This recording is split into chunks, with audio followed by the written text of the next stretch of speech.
Hello friends, I hope you're doing good. Let's get started with today's edition. ये आज की पहली news है केरला से, जहां पर नीफा वायरस के केसेस डिटेक्ट हुए थे। हमने इस न्यूज़ को कल के एडिशन में भी कवर किया था और आज के एडिशन में इससे रिलेटेड अपडेट ये है कि केरला के कोरिकोड डिस्ट्रिक्ट में जहां ये वायरस डिटेक्ट हुआ है, वहां डेथ काउंट 2 से बढ़कर 5 हो गया है। केरला की स्टेट गवर्नमेंट पूरे तरीके से डेडिकेटेड है कि ये केसेस और ना बढ़ें और इसके लिए सेंट्रल गवर्नमेंट भी केरला को असिस्ट कर रही है। इसके लिए गवर्नमेंट बेसिक स्टेप्स जैसे कि कॉन्टैक्ट ट्रेसिंग और उनका आइसोलेशन कर रही है।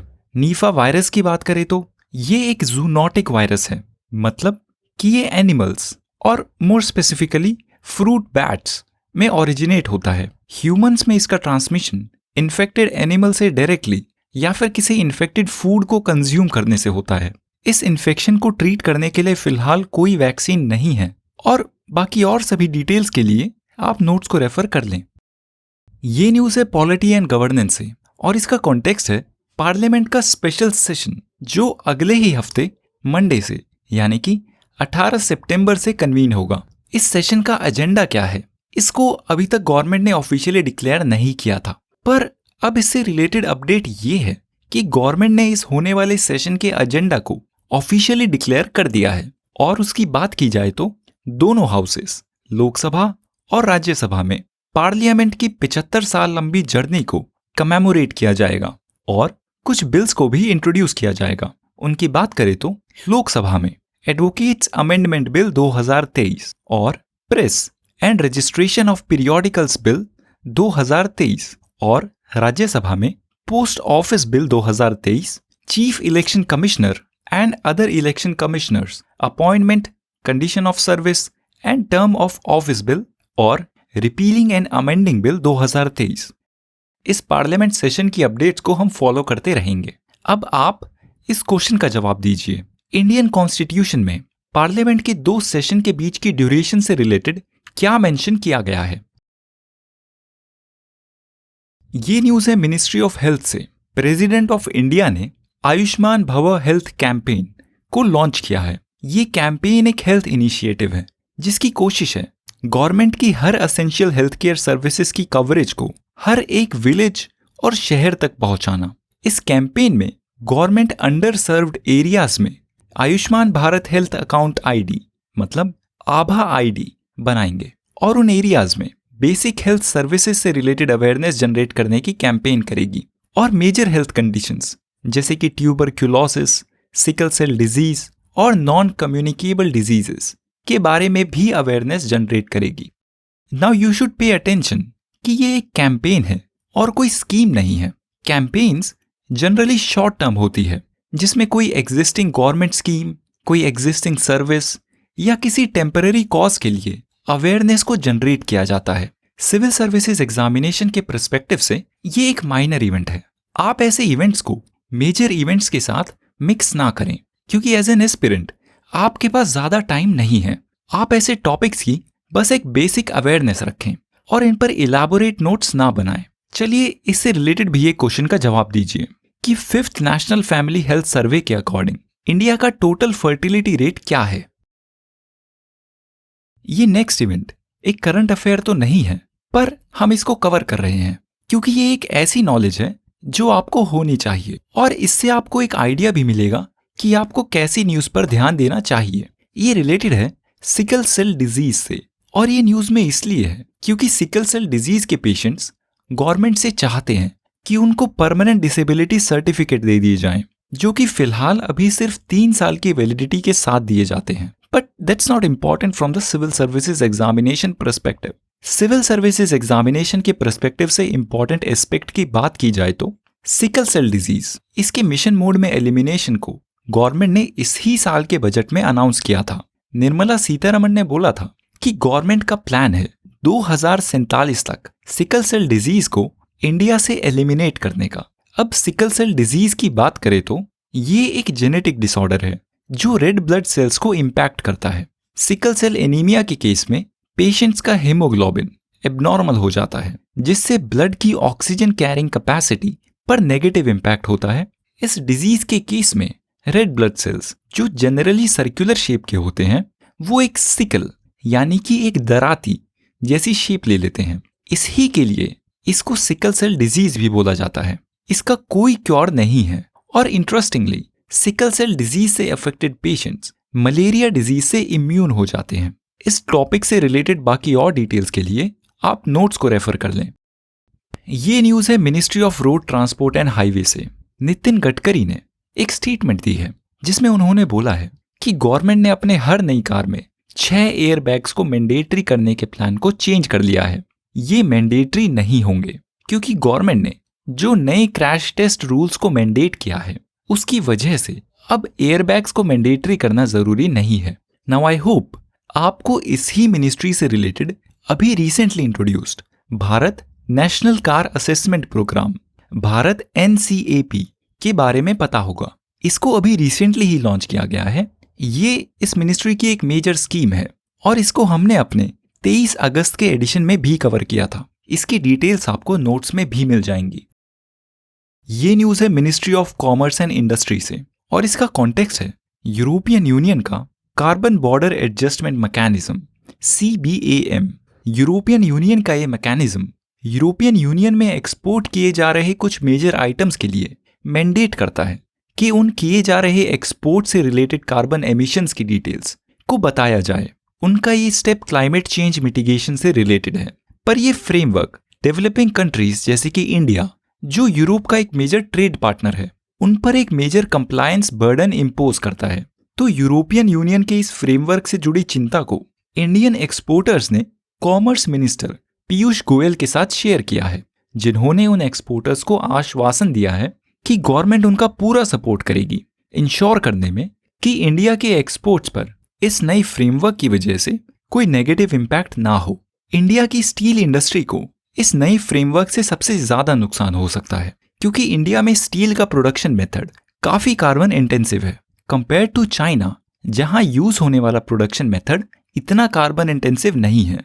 और ये एक मेजर कंसर्न भी है क्योंकि इस फ्रेमवर्क से फिर चाइना को एक मेजर ट्रेड एडवांटेज भी मिल सकता है। अब इससे रिलेटेड क्या डेवलपमेंट्स होती हैं हम उसको फॉलो करते रहेंगे।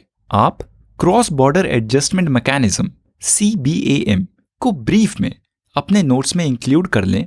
और अब इससे रिलेटेड आज का तीसरा क्वेश्चन, इंडिया की ग्लोबल लेवल पर स्टील प्रोडक्शन रैंक क्या है?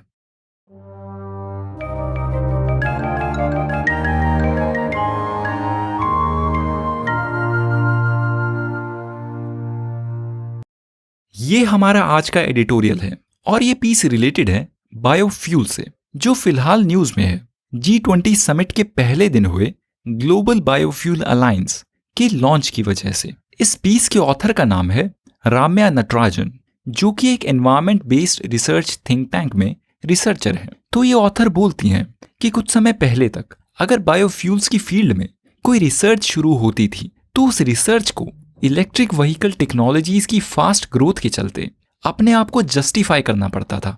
और वो बोलती हैं कि हाँ, ये बात सही है कि पिछले कुछ सालों में इलेक्ट्रिक व्हीकल इंडस्ट्री की ग्रोथ और अडॉप्शन काफी तेजी से बढ़ी है, पर इलेक्ट्रिक व्हीकल्स या किसी भी ऐसी नई टेक्नोलॉजी को अडॉप्ट करने में भी काफी सिग्निफिकेंट कॉस्ट एसोसिएटेड है। फॉर एग्जाम्पल, अगर आज के समय में एग्जिस्ट कर रहे सभी कंबस्शन इंजन व्हीकल्स को, मतलब कि पेट्रोल या डीजल इंजन व्हीकल्स को रिप्लेस कर दिया जाता है इलेक्ट्रॉनिक व्हीकल से, तो ये स्टेप इन थ्योरी एमिशंस को तो काफी रिड्यूस कर देगा, पर इस स्टेप को अचीव करने में जो एक्सपेंडिचर लगेगा वो काफी ज्यादा हो सकता है और मोस्ट गवर्नमेंट्स के लिए अनफीजिबल होगा।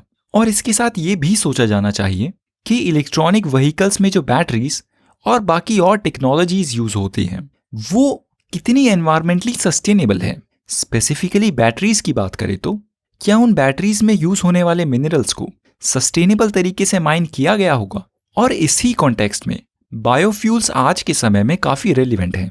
बायोफ्यूल्स की ये खास बात है कि इनको इस समय रोड पर एग्जिस्ट कर रही सभी कार के इंजन्स में बिना किसी मॉडिफिकेशन के या फिर कम से कम मॉडिफिकेशंस के साथ डायरेक्टली यूज किया जा सकता है। पर इस पीस की ऑथर बोलती हैं कि बायोफ्यूल्स एक ब्लैंकेट टर्म है, मतलब कि ये एक बहुत वाइड टर्म है जिसमें सस्टेनेबल बायोफ्यूल्स के साथ साथ अनसस्टेनेबल बायोफ्यूल्स को भी इंक्लूड किया जाता है। और अनसस्टेनेबल बायोफ्यूल्स के बीच के डिफरेंस को समझना जरूरी होगा। अगर इंडिया की बात करें तो इंडिया में बायोफ्यूल से जनरली फर्स्ट जनरेशन इथेनॉल को रेफर किया जाता है। अब फर्स्ट जनरेशन इथेनॉल की बात करें तो इसको फूड क्रॉप्स जैसे कि शुगर केन, व्हीट, राइस वगैरह से फर्मेंटेशन करके बनाया जाता है। और इंडिया का 2025 से 26 तक अचीव किए जाने वाला 20% इथेनॉल ब्लेंडिंग टारगेट में एक्सपेक्टेड है कि पूरी ब्लेंडिंग फर्स्ट जनरेशन इथेनॉल से अचीव की जाएगी। सेकेंड जनरेशन इथेनॉल की बात करें तो इसको बनाया जाता है फूड वेस्ट, फीड स्टॉक या फिर नॉन एडिबल बायोमास को यूज करके। पर इस पीस की ऑथर बोलती है कि सेकेंड जनरेशन इथेनॉल का इंडिया के इथेनॉल ब्लेंडिंग प्रोग्राम में ना के बराबर कंट्रीब्यूशन होगा, क्योंकि इंडिया में इस समय सेकेंड जनरेशन इथेनॉल के लिए जरूरी फूड वेस्ट, फीड स्टॉक वगैरह की सप्लाई चेन्स अच्छे तरीके से डेवलप्ड नहीं है। मतलब कि जैसे फर्स्ट जनरेशन इथेनॉल के लिए शुगर केन या फिर फूड ग्रेन्स को आसानी से बल्क में प्रोक्योर और ट्रांसपोर्ट किया जा सकता है, उसी तरीके से सेकेंड जनरेशन इथेनॉल के लिए फूड वेस्ट या फीड स्टॉक को ऐसे एफिशिएंटली प्रोक्योर और ट्रांसपोर्ट करने के लिए अभी सप्लाई चेन्स एग्जिस्ट नहीं करती। फिर ये ऑथर इंडिया के first generation biofuel production scenario को रेफर करती हैं और बोलती हैं कि ये कॉमन नॉलेज है कि शुगर केन एक अनसस्टेनेबल क्रॉप है जो काफी ज्यादा पानी इस्तेमाल करता है। आई होप ये फैक्ट आपको पता है कि शुगर केन एक एनवायरमेंटली डिजास्ट्रस क्रॉप है और प्रिलिमिनरी में शुगर केन से रिलेटेड इस नॉलेज को टेस्ट भी किया जा चुका है। शुगर केन से होने वाला ग्राउंड वाटर डिप्लीशन और पॉसिबल फूड सिक्योरिटी चैलेंजेस जो फर्स्ट जनरेशन इथेनॉल प्रोडक्शन के केस में हो सकते हैं, इन सब पॉसिबिलिटीज पर ज्यादा विचार नहीं दिया जाता, क्योंकि आज के समय में इंडिया एक सरप्लस फूड ग्रेन प्रोड्यूसर है और फूड स्कार्सिटी होना फिलहाल तो एक इशू नहीं है। पर इस पीस की ऑथर बोलती हैं कि ऐसे कई कारण हैं जो इथेनॉल के लिए फूड ग्रेन को डाइवर्ट करने को या फिर स्पेशली इथेनॉल प्रोडक्शन के लिए फूड ग्रेन उगाने को अनसस्टेनेबल बनाते हैं। इनकी बात करें तो पहला रीजन जो ये ऑथर बताती हैं, इंडिया के क्रॉप प्रोडक्शन की यील्ड अब स्टैग्नेट हो चुकी है, मतलब कि वो काफी समय से स्टेबल है और ये पैदावार अब और नहीं बढ़ रही। और ग्लोबल वार्मिंग की वजह से तो ये एक्सपेक्टेड है कि ये यील्ड अब फ्यूचर में कम भी हो सकती है। इस डिक्रीजिंग यील्ड के कॉन्टेक्स्ट में इंडिया की बढ़ती पॉपुलेशन के न्यूट्रिशन के लिए जरूरी फूड ग्रेन को बायोफ्यूल्स के लिए यूज करना एक सस्टेनेबल स्टेप नहीं है। दूसरा रीजन ये ऑथर बोलती हैं कि ग्राउंड वाटर लेवल्स काफी तेजी से गिर रहे हैं और एक मेजर स्टडी ने तो ये भी प्रोजेक्ट किया है कि 2040 से लेके 81 के दौरान ये डिप्लीशन रेट ग्लोबल वार्मिंग और उसके फार्मिंग पर इम्पैक्ट के चलते 3 गुना ज्यादा बढ़ सकता है। और तीसरा रीजन जो ये ऑथर बायोफ्यूल्स की अनसस्टेनेबिलिटी का देती हैं वो है ग्रीन हाउस गैस एमिशंस। ये बोलती हैं कि एग्रीकल्चर सेक्टर एक सिग्निफिकेंट कंट्रीब्यूटर है ग्रीन हाउस गैस एमिशंस का, और एग्रीकल्चर से रिलेटेड एमिशंस को बढ़ाकर कंबस्शन एमिशंस को रिड्यूस करना एक इलॉजिकल स्टेप है। इंडिया में शुगर की होने वाली सरप्लस प्रोडक्शन से डील करने के लिए इथेनॉल प्रोडक्शन स्ट्रेटेजी एक सही स्टेप है, पर शुगर केन की प्रोडक्शन सरप्लस हो ही ना, ऐसा भी किया जा सकता है। शुगर केन की एक्सेस कल्टीवेशन प्राइमरीली रिलेटेड है गवर्नमेंट के दिए जाने वाले इंसेंटिव से, for example fair and remunerative prices से। और गवर्नमेंट अगर इन इंसेंटिव्स को कम कर दे और इनको किसी और सस्टेनेबल क्रॉप के लिए जैसे कि मिलेट्स की तरफ शिफ्ट कर दे तो क्रॉपिंग पैटर्न्स भी चेंज हो जाएंगे। ये थी अनसस्टेनेबल बायोफ्यूल्स की बात। सस्टेनेबल बायोफ्यूल्स की बात करें तो इनको प्रोड्यूस किया जाता है बचे हुए या फिर वेस्ट फूड से, जिनका वाटर रिक्वायरमेंट और green house gas impact generally काफी कम होता है। और पिछले हफ्ते लॉन्च किया गया ग्लोबल बायोफ्यूल अलायंस भी फोकस्ड है सस्टेनेबल बायोफ्यूल के प्रोडक्शन की तरफ। और ये ऑथर फिर रेफर करती हैं इंटरनेशनल एनर्जी एजेंसी की रिपोर्ट को और बोलती हैं कि 2050 तक ग्लोबल लेवल पर नेट जीरो एमिशंस अचीव करने के लिए सस्टेनेबल बायोफ्यूल प्रोडक्शन के रेट को आज के रेट से 3 गुना ज्यादा बढ़ाना होगा। और वो बोलती हैं कि हालांकि फर्स्ट जनरेशन इथेनॉल अनसस्टेनेबल है, सेकंड जनरेशन इथेनॉल सस्टेनेबल है, और खासकर तब इसका प्रोडक्शन डिसेंट्रलाइज्ड हो। मतलब फॉर एग्जांपल क्रॉप वेस्ट को बायोफ्यूल प्रोडक्शन प्लांट तक पहुंचाने के लिए ज्यादा लंबा डिस्टेंस ट्रेवल ना करना पड़े। पर ये डिसेंट्रलाइजेशन ऑफ बायोफ्यूल प्रोडक्शन ही एक मेजर चैलेंज है लार्ज स्केल प्रोडक्शन अचीव करने के लिए, और ग्लोबल बायोफ्यूल अलायंस इस ही चैलेंज को रिजॉल्व करने पर काम कर सकती है। ये alliance biomass supply chains develop कर सकती है और डिसेंट्रलाइज्ड प्रोडक्शन को एफिशिएंट बनाने पर भी काम कर सकती है। ये ऑथर कंक्लूड करती हैं ये बोलकर कि बायोफ्यूल्स के केस में प्रॉपर सस्टेनेबिलिटी अचीव करना कॉम्प्लेक्स है, और बायोफ्यूल्स के प्रोडक्शन की अगर कोई स्ट्रेटेजी बनाई जाती है तो अच्छे से ये जांचना जरूरी होगा कि लार्ज स्केल पर उस स्ट्रेटेजी से और कोई ना चाहे नुकसान ना हो। That's all for today, friends. See you tomorrow in the next edition.